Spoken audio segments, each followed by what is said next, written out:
What is up, you guys? Welcome back to another one. If you were new to the channel, I am Gold Pony. I do car, truck, SUV reviews on YouTube, and today we are in the new 2021 Subaru Forester, courtesy of Apple Subaru in York, PA. For more information on their inventory, please feel free to check out the link in the description box below. And so, as I am sitting at this red light, wanted to check this Subaru Forester out today because several changes actually for the 2021 model year. Of course, excellent resale value, really with any Subaru in general for that matter. Great reliability. You can check out a Consumer Reports magazine to see that. Specifically, the Forester has amazing reliability. And of course, with Subarus, you have the very best all-wheel drive system in existence, and that has been proven. So, having said all of that, what do you guys say? Let's just go ahead and jump right into it. And as always, let's start with pricing. So as you can imagine, there are actually several different trim levels for the 2021 Forester. First one being the base setup, starting at $24,795. Premium for $27,795, Sport for $29,395, Limited for $31,395, and lastly the Touring starting at $34,895. But I will say, regardless of trim level that you go with, power plant on the Forester is going to be the same. Powering this beast is going to be a 2.5 liter direct injected horizontally opposed Subaru Boxer engine, putting out 182 horsepower at 5,800 RPM, 176 pound-feet of torque, available at 4,400 RPM. Power sent to all four wheels, of course, through a Lineartronic CVT with paddle shifters. Actually, if you go with the Sport trim level and up, that's how you're going to get them, and we will be testing those out in a little bit here. But do want to also mention, with that Sport trim level and up, though, you also will get a 7-speed manual mode for the CVT if you were to go with those specific trim levels. So that's kind of interesting. So we'll give that a shot, of course, as well. So like I said, we will be giving that a shot. I'll let you know how that manual mode actually feels. But 0 to 60 time comes in at approximately 8.5 seconds, with MPG numbers coming in at 26 in the city, 33 on the highway, taking regular unleaded fuel. But so before we test out anything in the Forester, I did want to mention there are actually some driving modes that do come standard on this one as well. They will include Sport and Intelligent. Those two buttons are going to be located on the right side of the steering wheel mounted controls there. Essentially what they will do is adjust things like the shift points and the throttle response as well. So let's go ahead and push Sport, and it did immediately downshift for me, so it is going to hold the RPMs in a much higher level, giving you more power on demand. So that's going to be useful for merging onto the highway, things like that. And then you can just hit the I, Intelligent mode, and that'll put it back to its normal driving mode essentially. But having now said all of that, like I was mentioning, there is a 7-speed manual mode here. So what we are going to do is push the shifter all the way to the back and to the left. That is going to give me that manual mode. Right now it is telling me I am in that 7th gear, so it is going to display the gears within the digital portion of the gauge is right in front of you there. So having said all that, let's just go ahead and find a straightaway here and let's test out the paddle shifters. Keep in mind, this is a CVT, or continuously variable transmission, so there's not really gears to shift through, but we are going to see how well it actually simulates that shifting in the end. So let's go ahead and give it a shot. Here we go. Didn't shift. Nice. Huh. That's kind of good. It really simulates a regular automatic transmission quite well. Like, it was winding out the RPMs and it did not shift for me. So it really is a true manual mode. That's pretty cool. I like the Subaru did that, giving the driver a little more control. So I like it. Anyways, let's go ahead and do a quick little acceleration test here. I think I found my spot in 3, 2, 1. Yow! Well, there's that CVT.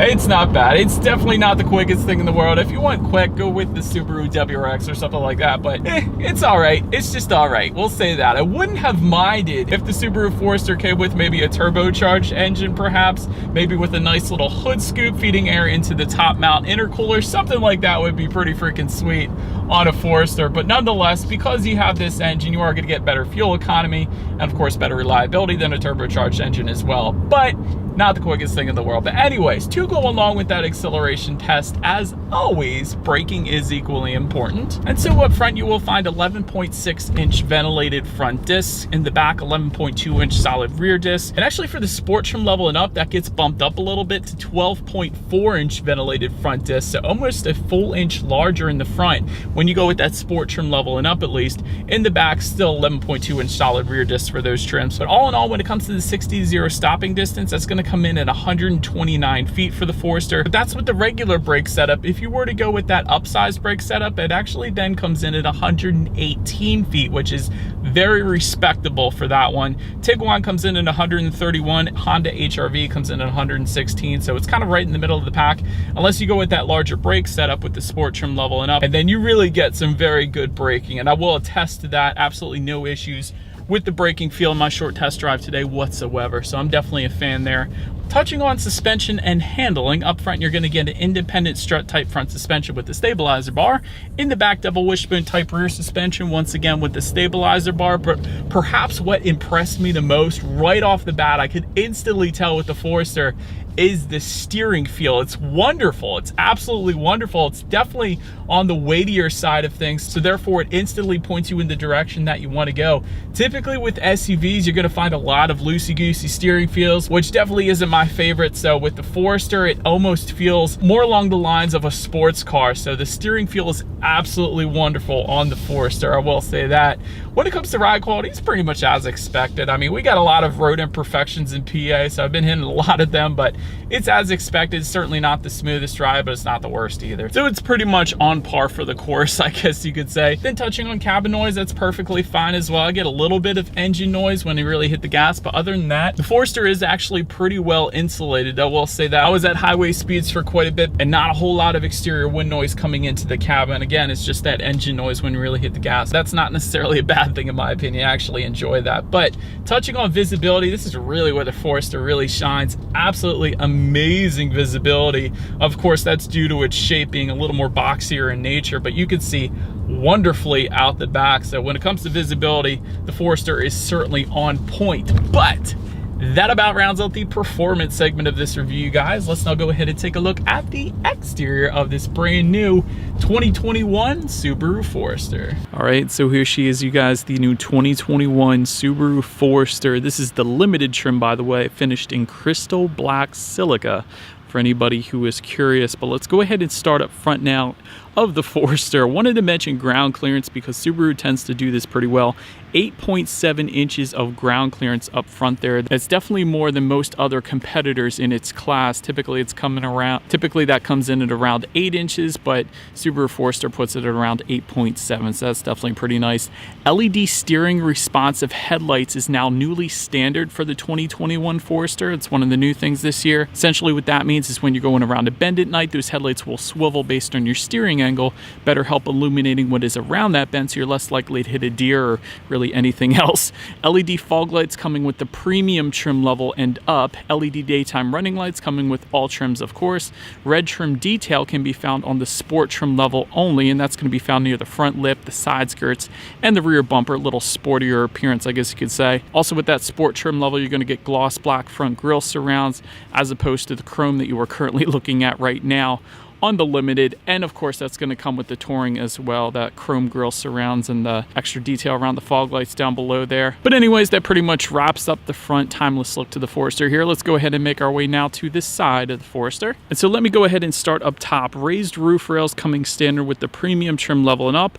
Also, rear privacy glass for the premium trim level and up, meaning that base trim level does not actually get the rear privacy glass. It's something that people typically ask on my reviews of the Forester in previous years, so I wanted to mention that. Taking a look at the side mirrors, power adjustable black side mirrors coming with the base trim. Body colored side mirrors coming with the premium, sport, and limited. You will find a satin chrome finish to those side mirrors then if you were to go with the touring. So that's going to differ amongst the trim levels there. And you're also actually going to get integrated turret signals if you go with the sport trim level and up as well. Then take a look down at the bottom. When it comes to the side skirts, they are going to differ amongst the trim levels as well. You're going to find some red trim if you were to go with the sport. There's going to be some satin chrome trim with the touring. Otherwise, you're going to find that matte black trim at the bottom, which is currently what you're looking at right now, of course. Then taking a look at the wheel setup, 17-inch steel wheels with covers coming with the base trim, 17 by 7-inch aluminum alloys with the premium, and 18 by 7-inch alloys if you were to go with the Sport, Limited, or Touring like you were looking at right now. But now, let's go ahead and make our way to the back of this one. And so now, since we are round back, you will find a shark fin antenna up top there. Just below that, rear spoiler with an integrated brake light for all trims.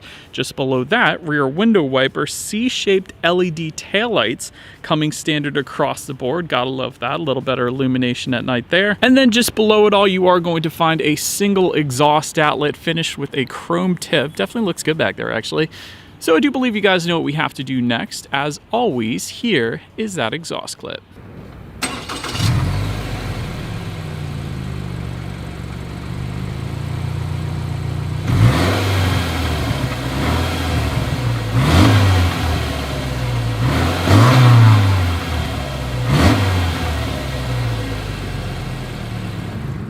So, but now, since we are around back of the Forester, when it comes to opening that rear liftgate, it is going to be a power liftgate only if you go with the Limited, Touring, or it's going to be optional on the Premium and the Sport, but you will get a manual liftgate that is going to be the standard setup again, unless you go with the Limited or the Touring there. Once opened up, cargo capacity comes in at 28.9 cubic feet.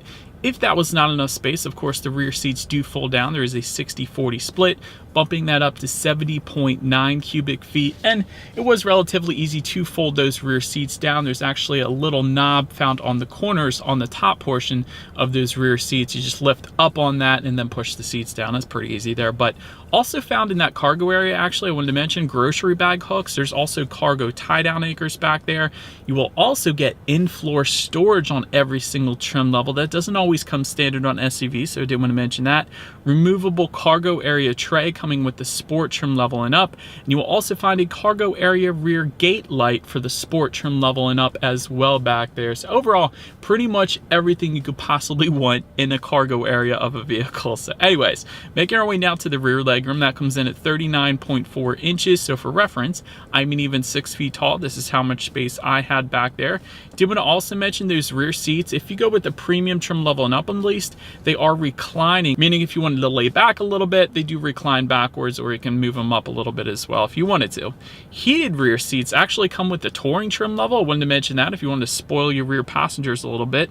Fold down rear armrests with cup holders coming with the Premium trim level and up. You will actually get dual rear USB charging ports for the Sport trim level and up. And I did want to also mention you will get front seat back map pockets. There's kind of two different sections to them as well. You almost never see that, so it's a cool little design feature. I like that Subaru added that. But now let's go ahead now and make our way to the front seats. They are manually adjustable cloth seats with the base trim level, power adjustable front seats for the Premium trim level and up.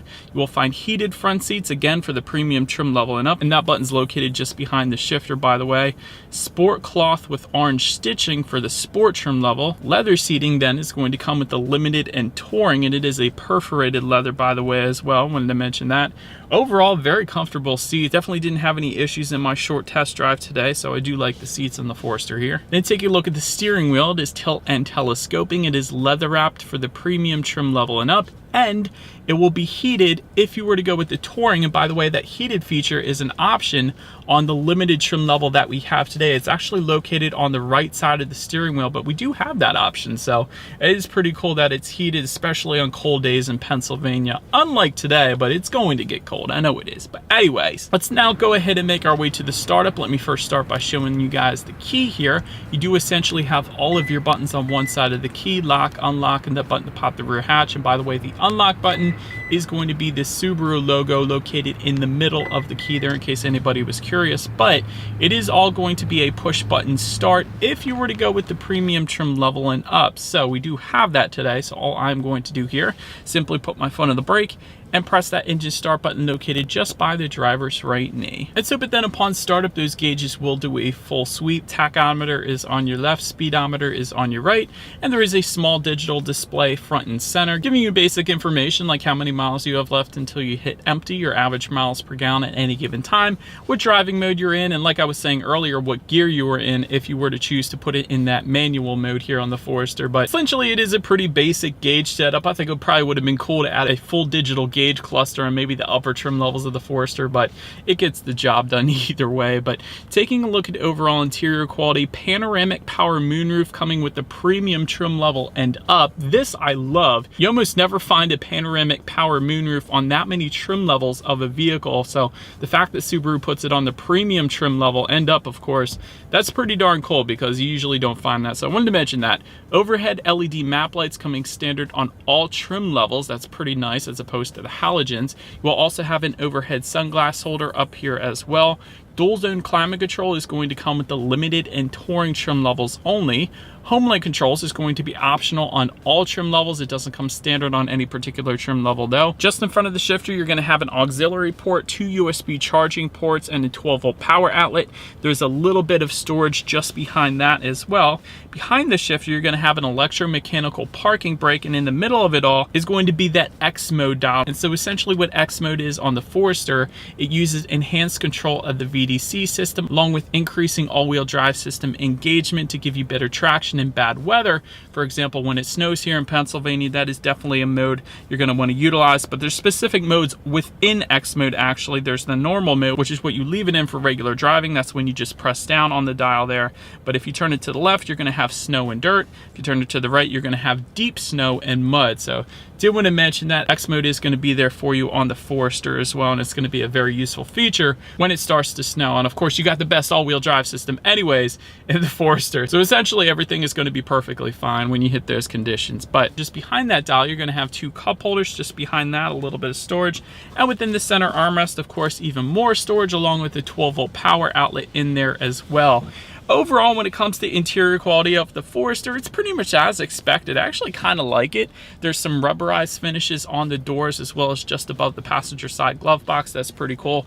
A little bit of plastic finish above the glove box as well, but I will say I do like the design of that. And again, overall, it's pretty much finished as you would expect the Forester to be finished, so no issues there for me. But now let's make our way to the tech display. There's actually 2 tech screens I wanted to mention, and let me start with the top one. To control what is on that upper tech screen, there's actually an info button on the left side of the steering wheel. And it's one of those things where you're probably not going to know how to control what is on that screen unless somebody tells you. So it is labeled info. And so when you press that, you can view things like your outside temperature, what day of the week it is, the date as well.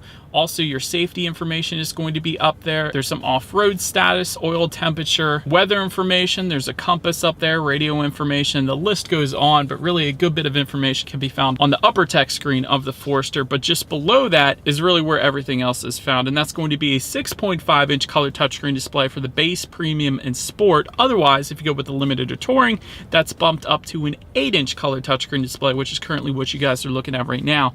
Bluetooth and audio streaming comes standard either way. Android Auto, Apple CarPlay for every single trim level, by the way. Even the base Forester, you still get Android Auto with Apple CarPlay, and that means if you have a smartphone, simply hook it up to the Forester, and therefore you have free navigation displayed up on that tech screen, as well as the ability to like and dislike your Pandora songs. There's a couple other compatible apps as well. Factory navigation system is going to come with the touring trim level only. Really, you only need that if you perhaps go under a lot of tunnels or if you live in the mountains or something like that. Of course, you can check out your radio information up on that screen as well. And by the way, when it comes to the sound systems of the Forester, it will differ substantially amongst the trim levels. 4 speakers coming with the base, 6 speakers coming with the premium, sport, and limited, and you will find a 9-speaker Harman Kardon sound system. If you were to go with the touring, that sound system is optional on the limited that we have today, and we do have that, by the way. That's why I mentioned it. So, by the way, that sound system comes with 576 watts. So what do you guys say? Let's go ahead and turn on the radio, see what we got playing today, and let's test out the clarity of this one. Definitely a ton of bass with a Harman Kardon sound system, I will say that. And conveniently, it was very easy to adjust the amount of bass, the mid-range speakers and all that. There's actually a sound button located just below the radio settings there. It was very easy to find, so I was able to actually turn up that bass a little bit and make it even better. So loved it. It was that simple to adjust that as well. But sound system is great if you were to go with the Harman Kardon, I will say that. So definitely pretty nice. But the last thing I wanted to mention to you guys on that tech display is when you do put the Forester in reverse, of course, you will find a rear view camera coming standard for all trim levels across the board, letting you know who or what is behind you, which is always is going to lead us into safety. And so first, starting with safety, I wanted to mention the Forester is an IIHS Top Safety Pick Plus, which is, by the way, the very highest designation given by IIHS. So that's always pretty much the best start you could possibly get. Front side curtain airbags do come standard. Driver's knee airbag as well. In the back, you're going to have latch, aka lower anchors and tethers for children for the rear car seats. Rear child door locks back there. Tire pressure monitoring system. Also, those Subaru EyeSight coming standard on every single trim level of the Forester. This is going to include a pre-collision braking system, pre-collision throttle management, lane departure and sway warning, and adaptive cruise control with lane centering as well. And by the way, that adaptive cruise control system, you can adjust that using the steering wheel mounted controls found on the right side of the steering wheel there. But the list actually continues from that. Sport trim level and up is going to add to that automatic high beams as well as a blind spot monitoring system with rear cross traffic alert. And that's going to be the little Subaru logo in the side mirrors, letting you know if somebody is in your blind spot, of course. Touring trim level and up then is also going to add reverse automatic braking, which is going to be optional on the Limited, by the way. So I did want to mention that as well. But ultimately, when it comes to my final thoughts here of the 2021 Forester, excellent when it comes to safety, and Subaru always takes a lot of pride in their safety ratings and really overall safety in all of their vehicles. I've seen interviews with those Subaru executives really taking pride in that, so that is pretty cool. Love the addition of the adaptive LED headlights across the board. That's super nice, especially at night.